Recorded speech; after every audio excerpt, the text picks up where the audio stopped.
তো আমি ভালো গো একবার ভোজ খাবো তো আরেকবার খাবার লাগবে না সেইটা কোনো দিনই হয় এখানে কি মামা ঘর বলে কথা। তো এই যে দেখতে পাচ্ছ চলে এসেছি আর ফুচকা খাচ্ছি, বুঝানো ঘর ছিল একটা। আর তোমরা অন্য পার্সন যাই বলবে আমরা বুঝানো বলি। তো তারপরে খাতে বসে গেছি আর এই যে পাতে খাচ্ছি আর নুন দিয়ে দিয়েছে আর এই যেখানে স্যালাড আছে। তো আমি যথারীতি তোদের দুটাই নিয়ে দিয়েছি ভেজিটেবল চপ আর ভাই এদিকে খাচ্ছে। তো ভাইকে আজকে দমে কিউট লাগছিল, আর তোমরা জানাবে কেমন লাগছে আমার ভাইকে। তো বেশি কিছু আমি ভিডিও করতে পারিনি, যা কিছু দিয়ে দিয়েছে। আর এই যে দেখতে পাচ্ছি এখানে পায়েস নাল ডাল ছিল, তো ওইগুলো আগে খেয়ে দিয়েছি, বেশি ভিডিও করতে পারিনি কেন কি আমি একটু বলি লোভী ধরনের লোক, মানে যেটা আমি ফটফটাই খাই দিই। দেখলাম মিষ্টি, আর আমি ভেবেছিলাম হয়তো কিছু নেই, ওই জন্য প্লেটকে ওপর উঠাই নিয়েছি পায়েসের।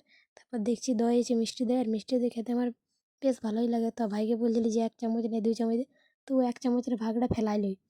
তো তারপরে মিষ্টিগুলো তো খাইনি, মিষ্টিগুলো ঘর নিয়ে এসেছি, মানে আমি যা ধরনের লোক ঘরে নেবই কেন কি একবার খেতে গেলে আর একবার খাবারটা জোগাড় করতে হবে, নাস্তা টাস্তা এলো।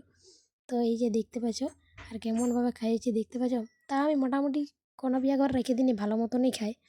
তো এই যে দেখতে পাচ্ছি এবার মিষ্টিগুলো পেয়ে গেছি, এবার এইগুলোকে সাজাই সুজুই নিয়ে চলে যাব আর ব্যাগে ভরে নিয়ে ঘর চলে যাব।